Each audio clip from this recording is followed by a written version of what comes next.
کبھی کبھی مسئلے اتنے بڑے لگنے لگتے ہیں کہ وسوسے آنے لگتے ہیں کہ اس کا کوئی حل نہیں۔ اگر ہر پریشانی کو یہ بتا دیا جائے کہ اللہ کتنا بڑا ہے، کہ میرا رب میرے ساتھ ہے، یہ پریشانی زیادہ دیر نہیں رہ سکتی، تو دل مطمئن ہو جاتا ہے۔ پریشانی کا حل یہی ہے کہ اللہ سے بات کریں، اللہ سے مانگیں، اللہ پر چھوڑ دیں، اللہ پر بھروسہ کریں، اللہ سے کہیں اور کہتے رہیں۔ وہ سب جانتے ہوئے بھی سنتا ہے، اور وہی تو ہے جو سب سے زیادہ تمہیں سمجھتا ہے۔ ہمت کیوں ہارے ہم، ہمارے پاس اللہ ہے جو بادشاہوں کا بھی بادشاہ ہے، ایسا بادشاہ جو نہ مانگنے پر ناراض ہوتا ہے، جس کے حکم کے بغیر ایک پتا بھی نہیں ہل سکتا، جس کے قبضے میں پوری کائنات ہے۔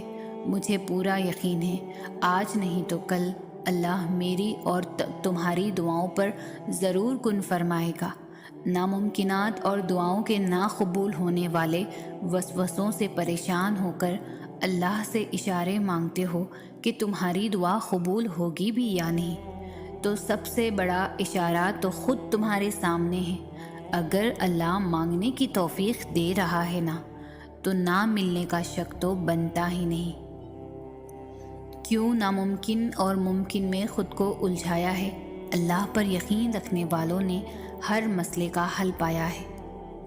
جب ساری دنیا کہے تمہاری دعائیں بے فائدہ ہیں، ان کا قبول ہونا ناممکن ہے، تو میرے رب کی یہ بات دل کو پرسکون دیتی ہے کہ بے شک اللہ ہر چیز پر قادر ہے، اور تقدیر اللہ کے ایک اشارے پر بدل جایا کرتی ہے۔ تم یقین رکھو وہ بہتر لے کر بہترین دے گا۔ اللہ فرماتا ہے میری رحمت سے نا امید مت ہونا، یہ چیزیں تمہارے لیے مشکل ہیں، لیکن تمہارے اللہ کے لیے کچھ بھی مشکل نہیں، وہ اللہ ہر چیز پر قادر ہے۔ اللہ فرماتا ہے کن فیکن، ہو جا، وہ ہو جاتا ہے۔ اللہ کے بارے میں کرو گے ویسا ہی پاؤ گے۔ دعاؤں میں اتنی طاقت ہوتی ہے کہ یہ اللہ سے ہر بات منوا لیتی ہے، پھر مسئلہ نصیب کا ہو یا قصہ ماضی، ادھوری کہانی ہو یا نامکمل کام، سب کی کہانیاں اللہ کے ہاتھ میں ہیں۔ پھر پریشانی کیسی؟ وہ جو پرندے کو ہوا میں تھامتا ہے، وہی آپ کے مستقبل کو بھی تھام لے گا، اس کا ذمہ بھی وہی لے لے گا۔ تمہارا یقین اور تمہاری دعائیں ہی تمہارے حالات بدلتی ہے، اور جب اللہ تمہیں خود سے رجوع کرنے کی توفیق دے دیتا ہے، تب وہ قبولیت کو تمہاری تمام دعاؤں کا مقدر بنا دیتا ہے۔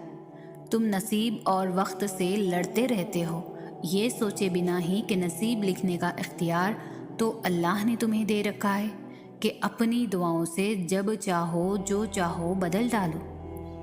وہ رب جو انار کے دانوں کو ترتیب دینے پر قدرت رکھتا ہے، بے شک وہ رب ہمارے حالات بدلنے پر بھی اختیار رکھتا ہے۔